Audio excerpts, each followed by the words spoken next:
lead physician for the Cincinnati team of unaffiliated neurotrauma consultants, visiting team medical liaisons, and emergency medical services support, including on-field paramedics, airway management physicians, and respiratory therapists. Dr. Timothy Pritz is a trauma surgeon and serves as a professor in the Department of Surgery at the University of Cincinnati College of Medicine and the Division Chief of General Surgery. I'm going to hand our beginning comments over to Dr. Pritz so he can begin to share the current medical condition of Damar Hamlin. Dr. Pritz. Good afternoon, everybody, and greetings from the University of Cincinnati Medical Center. It's our privilege today to meet with you. And Dr. Knight and I are representing the many individuals and teams that have helped care for Mr. Hamlin since the on-field event on Monday night. We would like to share that there has been substantial improvement in his condition over the past 24 hours. We had significant concern about him after the injury and after the event that happened on the field, but he is making substantial progress. As of this morning, he is beginning to awaken, and it appears that his neurological condition and function is intact. We are very proud to report that, very happy for him and for his family and for the Buffalo Bills organization that he is making improvement. He continues to be critically ill and continues to undergo intensive care in our surgical and trauma ICU. He's being cared for by ICU, neurocritical care teams, trauma surgery, and a cardiology team, as well as our expert nurses and respiratory therapists. They are attending to him, and he still has significant progress that he needs to make, but this marks a really good turning point in his ongoing care.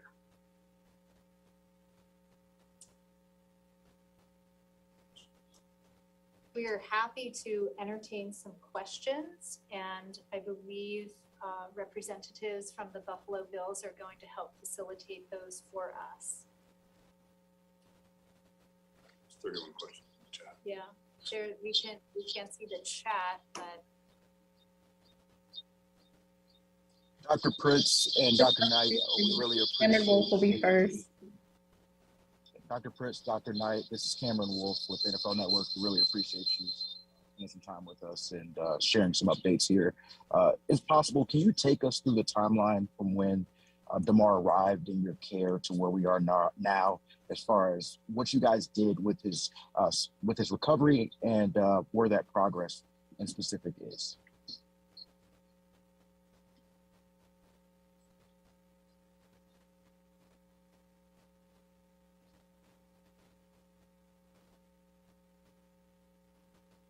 do that with the person who just posed the last question. Did I come through clearly there? Nope. Can you try again? Yes, apologies. First of all, appreciate you, Dr. Pritz and Dr. Knight, for your time and your care in this situation. This is Cameron Wolf with NFL Network. Just wanted to inquire if you can take us through the timeline from when Damar came into your care and to where he is now, as far as what you guys have done to get him to this significant improvement stage. Sure, and thanks for being here today. What I can tell you is that our team involved a significant number of the care team involved in helping with Mr. Hamlin on the field on Monday night. He was attended to by 4 of our emergency physicians serving in the various roles as the airway physician, the visiting team medical liaison, a neurotrauma consultant, as well as one of the team physicians for the Cincinnati Bengals. As everybody knows, Mr. Hamlin suffered a cardiac arrest on the field, and it was promptly recognized by the Buffalo Bills medical staff, and that allowed for a very immediate resuscitation on the field. He was promptly resuscitated. It did require CPR and defibrillation, and at which point he was transported to the University of Cincinnati Medical Center, where he was met by Dr. Pritz and the trauma team, as well as our emergency medicine colleagues. He was managed and resuscitated and worked up in the emergency department, had some additional tests in the ED and in the hospital, and then has been managed in the surgical ICU. as Dr. Pritz said. It's been a long and difficult road for the last 3 days. He has been very sick and has made a fairly remarkable recovery and improvement to the point, as Tim noted, he is now demonstrating that sign of good neurologic recovery, as well as overall clinical improvement, as has been previously reported, related to not just his vital signs, but a lot of his other individual organ recovery.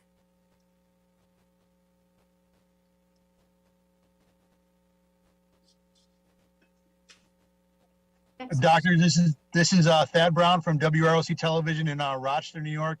Again, like Cameron said, thank you very much for your time and all the work that you've done with this. Can you speak at all to the cause of what happened? What caused the cardiac arrest? And I think specifically, was it simply the actions that happened on the field, or was there something existing that, made Mr. Hamlin, something that might be susceptible to this happening? The answer to that is that workup is ongoing. We do not have definitive answers as to the etiology of the arrest at this time, and that tests will continue to be ongoing as he continues to progress. Thank you very much.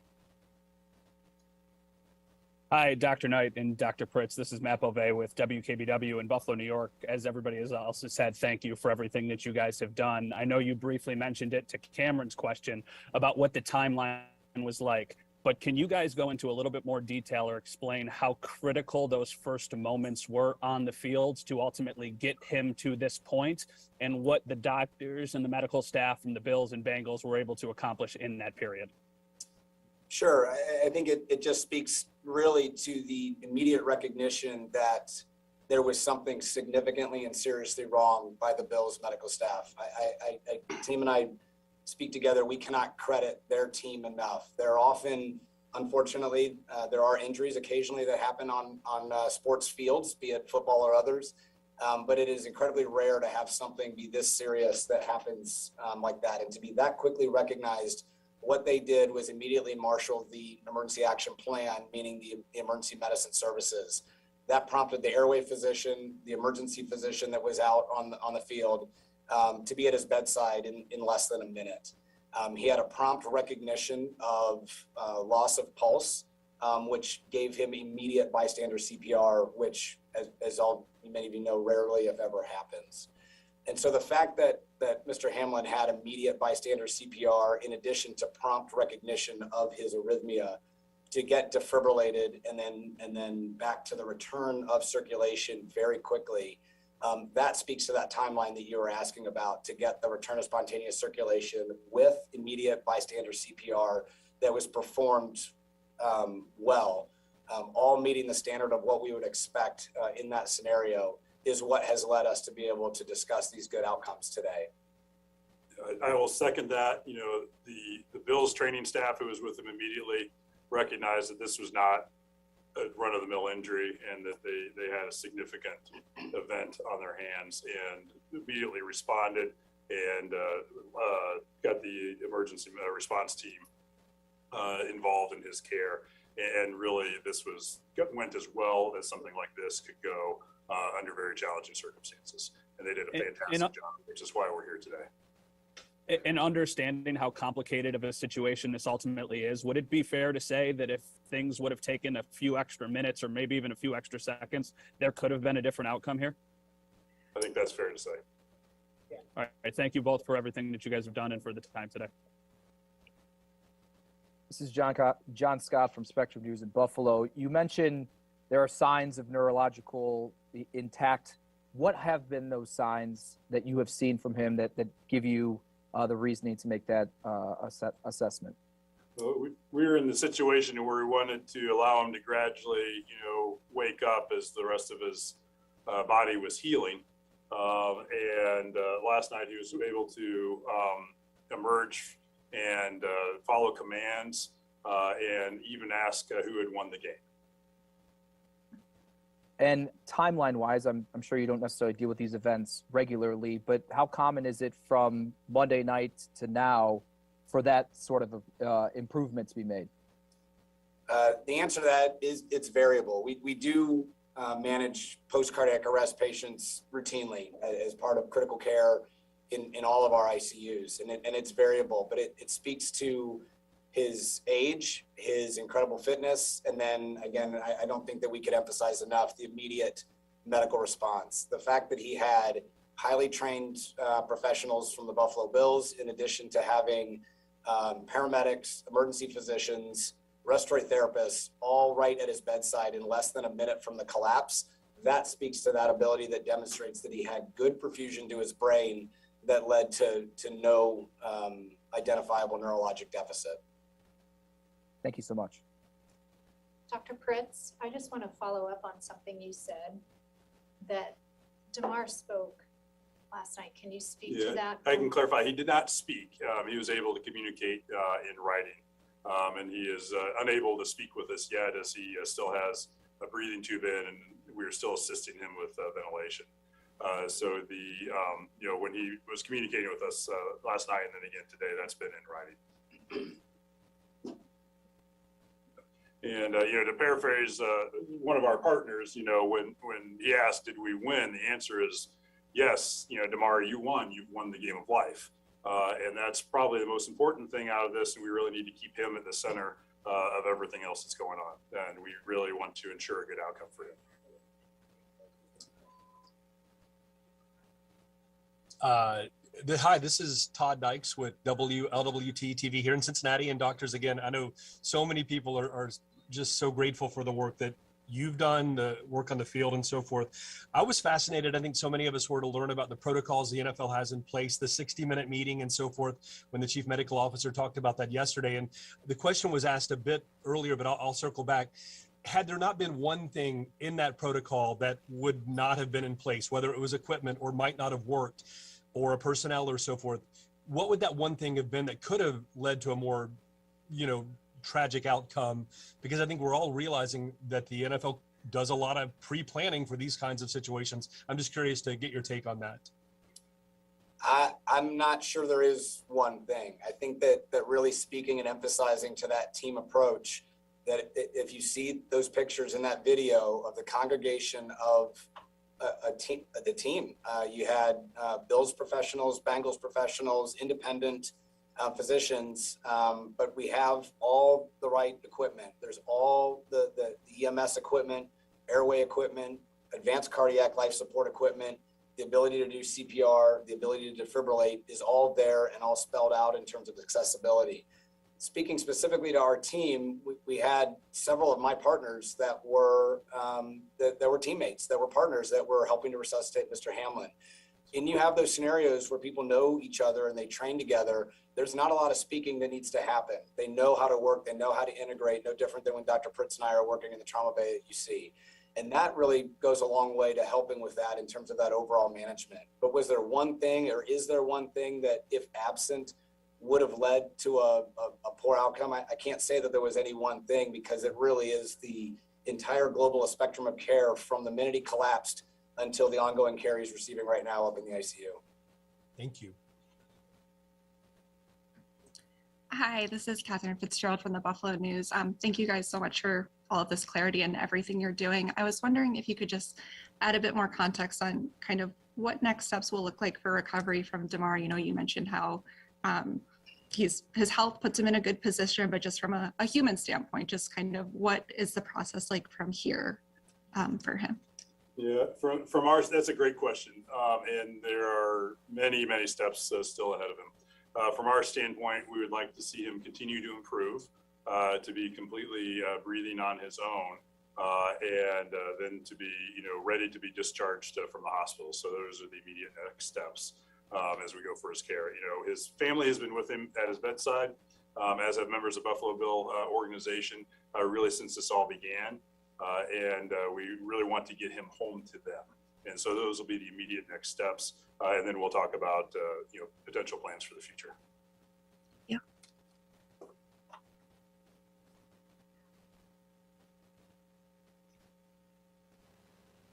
Hey guys, it's Liz Bonus from WKRC TV Cincinnati. So excited to just talk to you for the first time. And I want to say you've certainly made a difference showcasing our city and the great medical care here.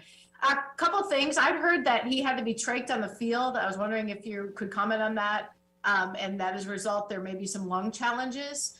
And then I also just wondered, kind of from here, what about the physical constraints now? Do you expect him to fully walk and talk and all the rest of that? Sounds like the brain function we were really worried about is good, but what about the rest? Liz, I can answer your first question. He was not trached on the field. He was intubated on the field, had a what I would deem a textbook resuscitation on the field from, again, immediate bystander CPR, defibrillation, airway management, and then transport to the hospital. It's critical that we do that resuscitation at the scene of where a cardiac arrest is. That portends the best recovery. There was no trach or airway other than the endotracheal tube that he has. As for the long-term recovery, again, we're focused on the right now, and he still has a little ways to go in terms of liberation from the ventilator, and I think that that's going to be our focus right now in terms of helping him to recover, liberate, continue to get stronger, and rehabilitate. But it is entirely too early to project into the future. So is there any reason that you don't expect him to make a full recovery? Again, more focusing on right now. I don't have any reason to expect or not to expect anything into the future, just focusing on what's going on right now.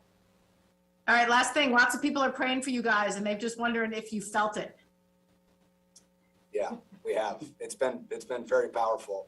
We've been surrounded by a great, I think we keep using the word team, in that by Dr. Pritz and I being able to get to know this amazing family and this amazing organization of, in a matter of 48 hours, having friends and having family, of the hugs and the tears that have already been shed just by the progress that's been made. But then looking outside, I mean, all I have to do is look over my left shoulder and I see vigils and posters and well-wishers, and the food that has showed up at the hospital for the support for the family and for the emergency department and for the surgical ICU team, the support that's been done to the family.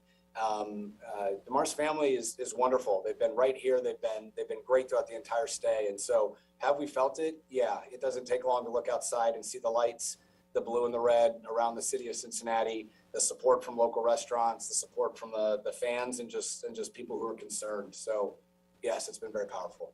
And does Damar know it too? He's learning it today. He's learning it today. Excellent. Thanks, you guys. Hi guys, this is Coley Harvey with ESPN, and just echoing everyone else, really thank you guys so much for taking this opportunity to talk to us. I actually I just have two questions, but I want to piggyback on that last point. You guys have mentioned that there has been a level of communication with Damar writing. I'm curious, what are you all able to see that he's understanding or processing what all has happened to him these last couple of days? We've discussed, with him what happened. He's not quite at the point where we can have a conversation because, again, still has the breathing tube in, and is able to communicate with yeses and nos by shaking his head, nodding his head, or with brief notes. He was expressed surprise that he had been, not with the world for 2 days. We've talked to him about all the support that's been given from Cincinnati, Buffalo, and really across the country for him and his family during this time. His mom and dad have talked to him about what has happened, and we expect that we'll continue to have ongoing conversations with him. And again, his first question that he wrote when he started to awaken was did we win? So we know that it's not only that the lights are on, we know that he's home, and that it appears that all the cylinders are firing within his brain, which is greatly gratifying for all of us, for the nurses and the respiratory therapists and the care team that's been at his side, for his family and for everybody else beyond. And my last other question is, what comes next? What exactly are you all looking to see next as you begin to go forward with his recovery? Yeah, well, we want to see him continue to breathe more on his own, and then we want to get him breathing completely on his own. That'll be the next big milestone for him. Okay. Thank you guys so much. Hello, doctors. Adam Kilgore with the Washington Post. Thank you for doing this. At this stage, what would you project to be the best case scenario for Damar's ultimate return to function? I think, what is the best? The best is getting him to the way he was at 8 o'clock on Monday. evening is completely neurologically intact, strong, good lung function, no cardiac dysfunction with his heart. The best outcome would be back to who he was before this all happened. Thank you.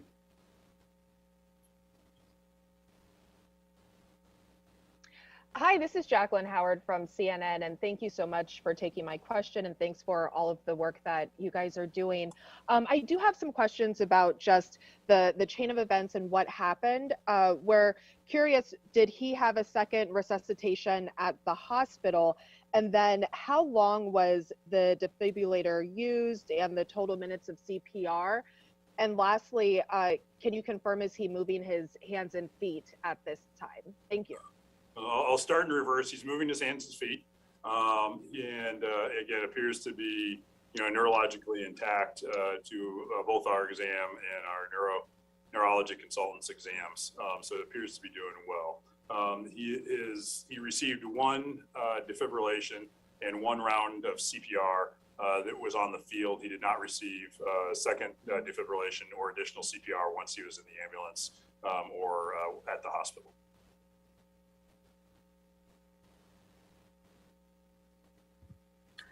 Hey, doctors. Thank you for doing this. To clarify something that was just said, the best is getting him back to the way he was prior to the injury. Does that mean the door is open for him to play professional football again? And then in the more immediate term, what's a reasonable amount of time to suspect that he will remain in intensive care and in the hospital as a whole? I think the answer to the first question about his future in professional football is that it's entirely too early to have that conversation. He's still critically ill in the ICU. Our focus is on getting him better, to get him extubated and on the road to recovery. So it truly is too early to have that conversation. And I already forgot your second question. I apologize. The real next steps are allowing him to continue to get better. Again, we're still focused on the day-to-day. And then we'll talk about next steps after that.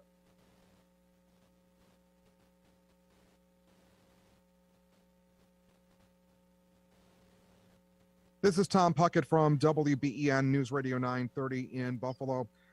Doctors, I know you just answered Chris's question about the time frame for Damar Hamlin's return to the pro football, but how much post-hospitalization physical therapy and the likes will he need before he gets clearance to return to football?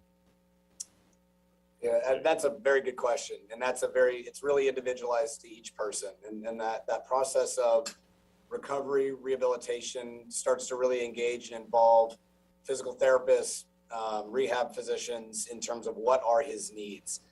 He was incredibly sick for 2 days in the ICU, and we would expect that as he continues to recover, we'll see what kind of sequelae there may or may not be from that.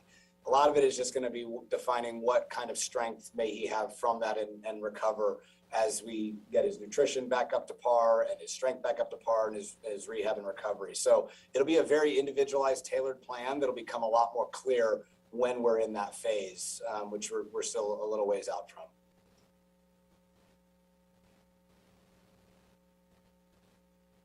Hello to you both, and thank you, as all of us have been saying, so much for taking some time to be here with us today. This is Jenna Harner from WPXI in Pittsburgh.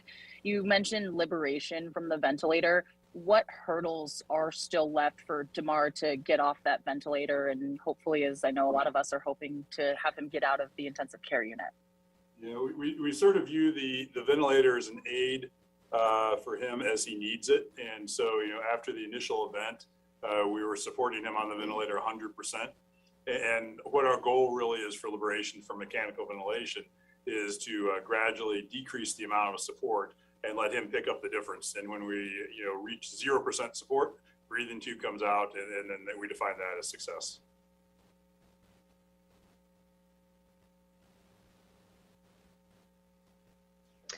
Hi, this is Maura Homan with Today. Thank you again so much for taking the time.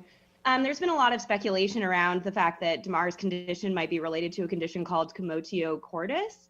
I just wanted to see if you guys had any thoughts on that. I know it's a little early to tell at this stage based about the etiology, but if you had any thoughts on whether that might be playing a role, and if so, how that may affect the recovery process. Thank you. For sure.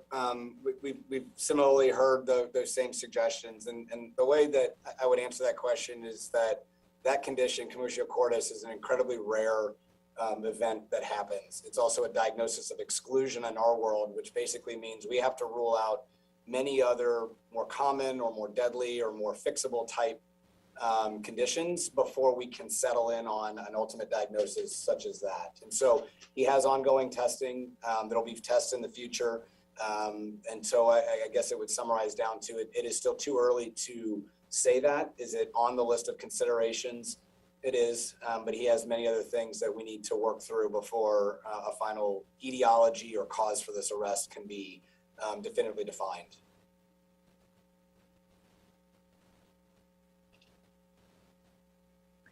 Hi, doctors. Maggie Vespa with NBC News. Thank you again. Just echoing what everybody's saying. First and foremost, a minute detail question, but what is he writing on? Is it a whiteboard or a notepad? It's high tech. It's a pen and a piece of paper and a clipboard. Oh, wow. Yeah, that's very high tech. Thank you. Okay. The next question, I appreciate your thoughts on next steps and what you'd like to see moving forward. We were wondering, is there a timeline by which you sort of really want to see him breathing on his own? Meaning if you don't get it by that time, it could have consequences. That's a really good question. Every patient is different. And when families ask me, how long do I need to be in the ICU? How long is our family member going to need to be on a ventilator? The answer is as long as it takes and whatever you need. And so, from our standpoint, we'll continue to give him all the support and intensive physician, ICU, and respiratory care that he needs. But our goal is to eventually, be able to peel that all away so that he's doing it all on his own. But the short answer is, as long as it takes, there's no threshold in our world beyond which there's damage from the ventilator support itself. But we like to liberate him as soon as possible. I appreciate it. And then can you also, just got a text, say who, if anyone in particular, he was asking that first question to, like maybe who's the first person he talked to when he woke up? But I can't say names, but it was to his bedside nurse last night. Okay, gotcha. So, and is he holding anyone's hand? We had heard he might be holding family members' hands. Yep, he held many people's hands. Held my hand. He did. His parents have been with him constantly. There's a lot of family members, a lot of support from his family and friends, as well as members of the Buffalo Bills administrative and medical teams that have been really at his bedside throughout, which is admirable in terms of the support that the Bills have shown here. And so, yes, he's held many people's hands. And the Bills organization folks, as well as the family, have been with him constantly. He's interacted with all of them today, and so he's been very interactive with them. Great, thank you both very much. Hi, good afternoon. Larry Seward with WCPO in Cincinnati. Timeline question.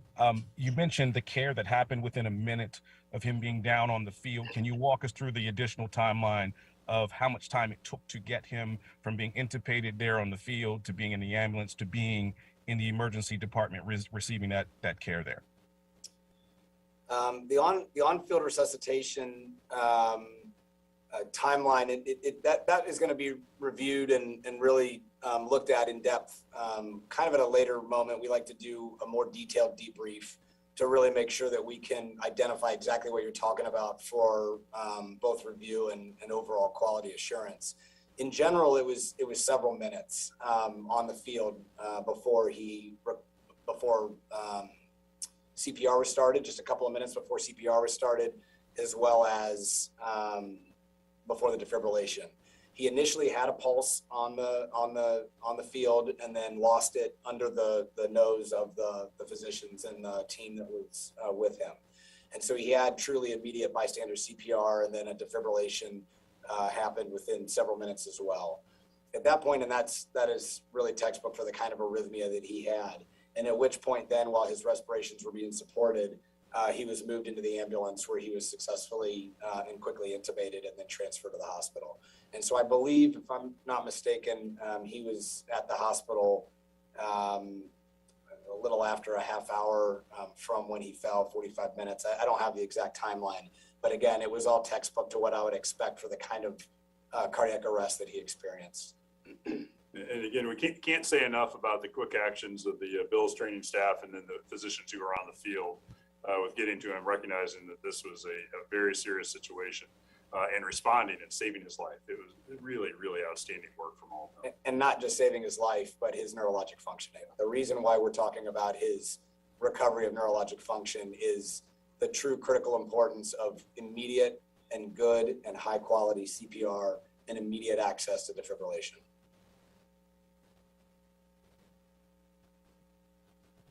Gentlemen, good afternoon. Mookie Hawkins, Ruffalo Sports 1080 Buffalo. First and foremost, I just want to say God bless you guys. God bless the Medical Center for the outstanding job that you've done in handling Damar. And how detrimental was it for Bills and Bengals medical staff to react in the manner that they did? I don't know if it was detrimental. If you're speaking more to their emotional health, I would defer the answer to them. There was nothing detrimental to their response. They handled this what ought to be a textbook or model for what I would hope sports teams across the country would look to in terms of how this was responded to. I think at the end of this will be really looked at as an opportunity to ensure that, God forbid, the next time something like this happens, it goes as well as it went to Cincinnati that day. Yes, sir. And is this anything you guys have dealt with before? And how unique is this injury to Damar? I think there's probably two ways to answer that question. If we dealt with this before, we sadly deal with this every day. This is common for patients that present to emergency departments all the time. In terms of a cardiac arrest on a national football field, on a Monday Night Football, to my knowledge, that's never happened before. And that in and of itself is incredibly rare. And certainly to have the support and the resuscitation that he had on the field has not been seen to my knowledge. Thank you, John. Hello, gentlemen. Thank you for your time today. Alex Brasky with the Batavia Daily News. Can you describe your guys' response to the injury? Was there anybody, whether you two or within your staff, watching the game live? Did you see it happen live? And then just the response from yourselves and your staff to spring into action yourselves as the medical staff on site had to make sure everyone was in position at the hospital to receive Damar Hamlin as he made his way there. Let me two-part this one, because I'll take the first part and hand this to Tim. The way that our emergency action plan is written in collaboration with not only the Cincinnati Bengals, but the National Football League, is that it's very well and explicitly spelled out what is to happen, both in terms of the response and the management, but also the communication. And so you had 4 emergency physicians from, really 5 emergency physicians from University of Cincinnati on the sideline in various roles supporting the game via the neurotrauma consultant, the visiting team medical liaison, the airway physician, and they were responsible for that primary medical care and including the communication with the emergency department. Working in the emergency department that night was another one of my partners who is another one of our NFL VTMLs, also familiar with this world, who was the attending of that ship.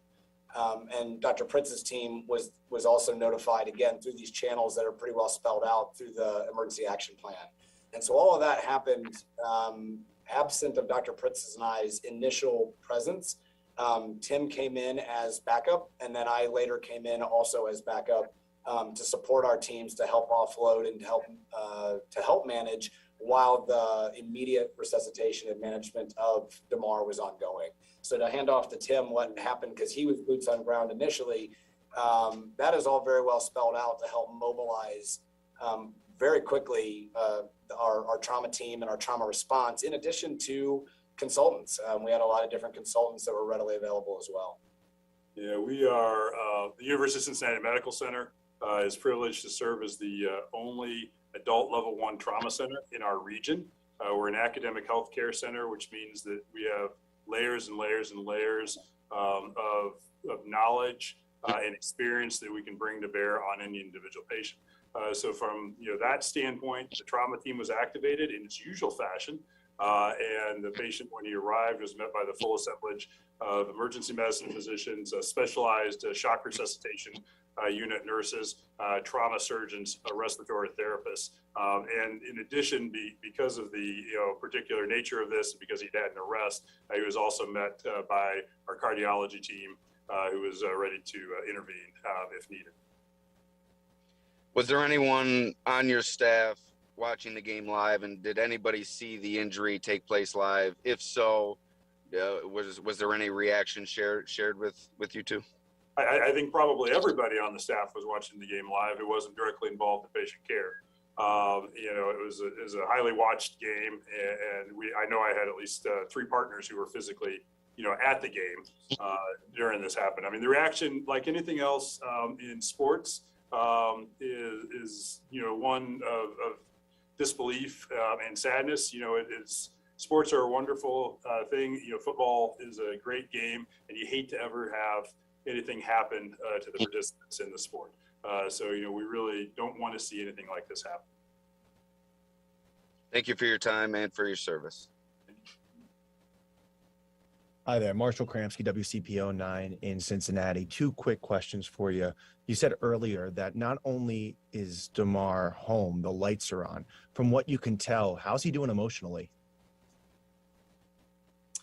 It's honestly, it is too early to tell. I mean, he's still on the ventilator. That does require still a little bit of sedation to make sure he's comfortable. Being on a ventilator is not the most comfortable thing. So that, in fairness to Damar, has not been fully assessed in terms of even his awareness of everything that has happened in the last 3 days. That will come more as we have better assessment. When we talk about neurologically intact, it's a very gross term of big motor movements and following commands. When we talk about the finer things that make us human, cognition, emotion, speech, language, etc., we're looking forward to learning more about that soon. And in response to all of this around the league, players have been saying that one of the best places for, God forbid, trauma to happen is short of a hospital, an NFL field. How much truth is there to that in your professional opinion? In terms of in Cincinnati? Just being on an NFL field and that the care that they can be provided with so quickly. Well, I mean, the biggest thing that happens on an NFL field is that each team has each sports team has an entire team of not only athletic trainers and assistant athletic trainers, but also team physicians. There's a wide breadth of experience that ranges everything from sports medicine, orthopedic surgery, emergency medicine, primary care. Teams have ophthalmologists, neurosurgeons. There's a wide range of different supports that different teams have. And so when you're on an NFL sideline, there are layers upon layers of not just preparation, but presence of, and it's not just physicians. There are paramedics, there are respiratory therapists, all there that are trained in a part of this emergency action plan and part of those roles to do that. And so is it a good place to have an event like this? Again, as Dr. Pritz said, you don't ever want to have an event like this, but where there are a lot of cameras to record what happened and to have a good video review, as well as the immediate response of highly trained physicians in specific areas such as airway management, emergency medicine, orthopedic surgery, sports medicine, primary care, et cetera, with the equipment that is afforded there with immediate paramedic and ambulance support. It gives us a lot of opportunity to do things at the scene that you may not have at a grocery store or a mall, that you are bringing that expertise to that versus it already being there. Thank you, and thanks for updating us and all that you've done.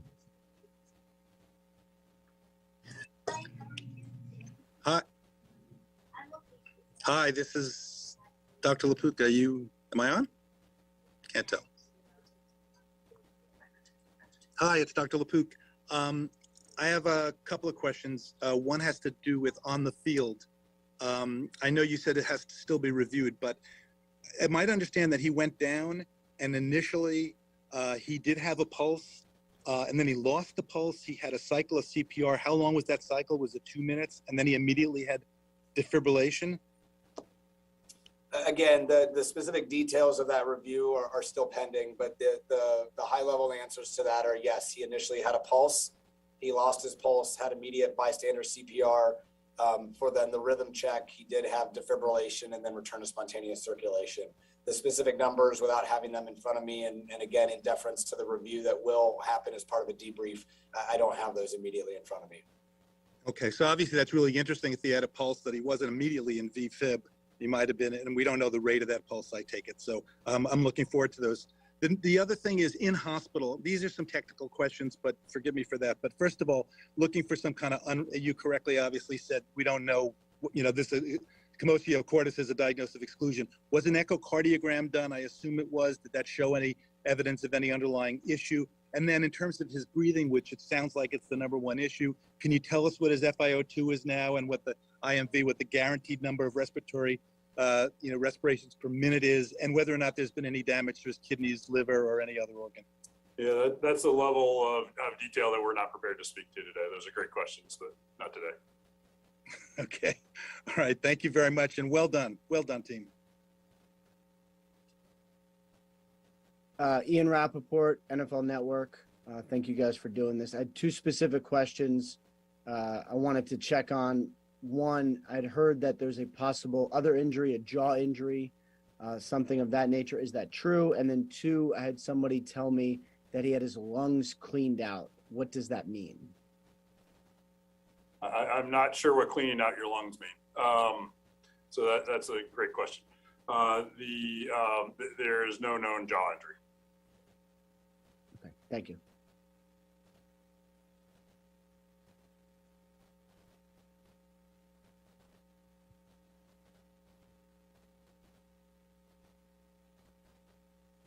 Next question. Sorry, guys, you got me. Sal Capaccio here from WGR Radio in Buffalo. My apologies. My question is, in the time that, the ambulance was off the field and into the tunnel, there was, it didn't immediately go to the hospital. There's been some questions as to, what was happening then and why that was. Can you take us through the process of why maybe it didn't go initially, why it stayed behind, what was happening during that time period? The level of detail to that, I don't have that immediate information. That is similarly going to be part of the debrief. There was a portion, again, of the ongoing resuscitation in the ambulance, and whether that was part of on the field or in the tunnel, of both helping to get preparing for his airway management, which again occurred in the ambulance, again managing his oxygen saturations to get him optimized, to then intubate him and then transport him to the hospital.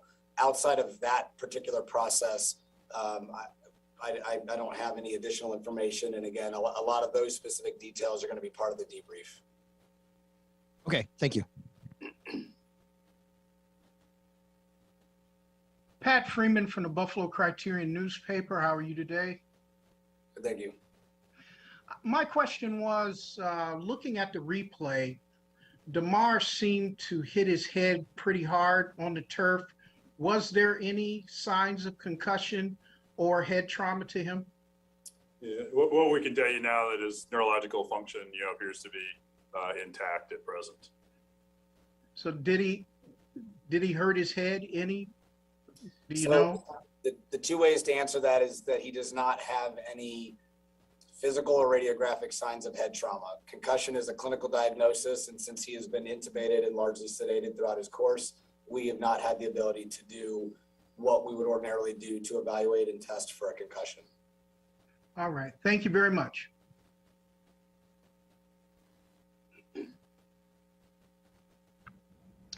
Hi, doctors. This is Dr. Tara Narula from CNN, also a cardiologist. So my question is similar to the one that Dr. LaPook asked. I know you mentioned you couldn't talk about the echo, but is there any sense of what his ejection fraction is now, what the pumping capacity is? Did he drop his heart function? Is it back to normal? Number one, and has he been seen by any of the electrophysiologists to look for any underlying arrhythmic causes, genetic causes of his event as well? Yeah. That's the first question. Second question is, did he undergo a hypothermia protocol? And third is, we had heard he was prone.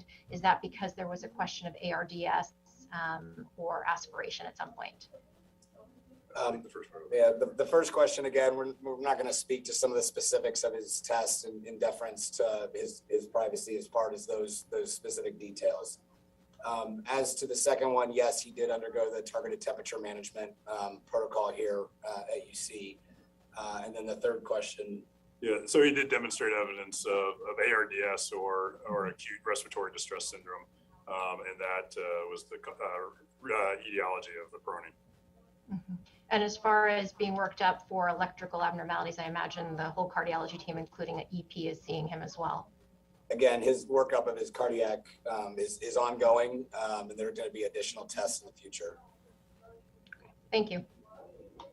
We're going to take 2 more questions and then close.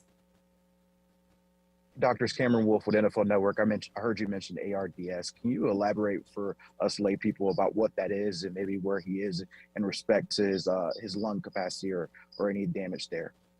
Yeah, that's a great question. So that's an acute inflammatory response that occurs in the lungs after a wide variety of events, and it causes the lungs not to be able to exchange gases, and you can't breathe as well as normal.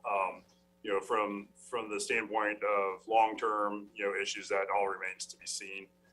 His lung function is improving, as was noted in the press yesterday, and we hope that it continues to improve. Thank you. And brief follow-up there. I know you mentioned he's still in critical condition. Is there a process or what he needs to do to upgrade to stable condition?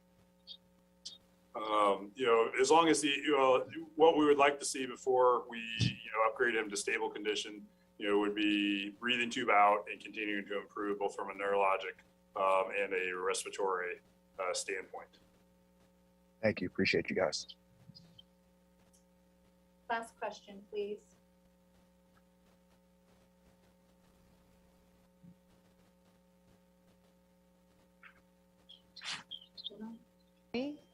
Yeah, can you hear me? Sorry about that. Appreciate the time. Just really quickly, I wanted to ask, I know there's obviously been so much going on, but Damar's toy fundraiser raising over $7 million. I didn't know, I know there's a lot, but if you were able to communicate kind of just the outpouring of support and what his charity has been able to raise in these last couple of days. We can tell you that us, his parents, who again have been, close to him the entire time and are amazing parents. I can just tell you, we wish everybody had parents as wonderful as his parents are. And the Bills coaching staff have all communicated the outpouring of support from Cincinnati, from Buffalo, from across the country. We've related that there's going to be a lot of toys for him to buy when he recovers from all of this, and we're all looking forward to that. But really the support, and his parents feel the support, the team feels the support, and everybody in the ICU and in the medical center feel the support. So we appreciate all that. Thank you, everyone. This is Kristen Weavers again, and Dr. Pritz and Dr. Knight, thank you so much for spending this almost hour with the media and with everyone who's expressed such interest in Damar's care and concern.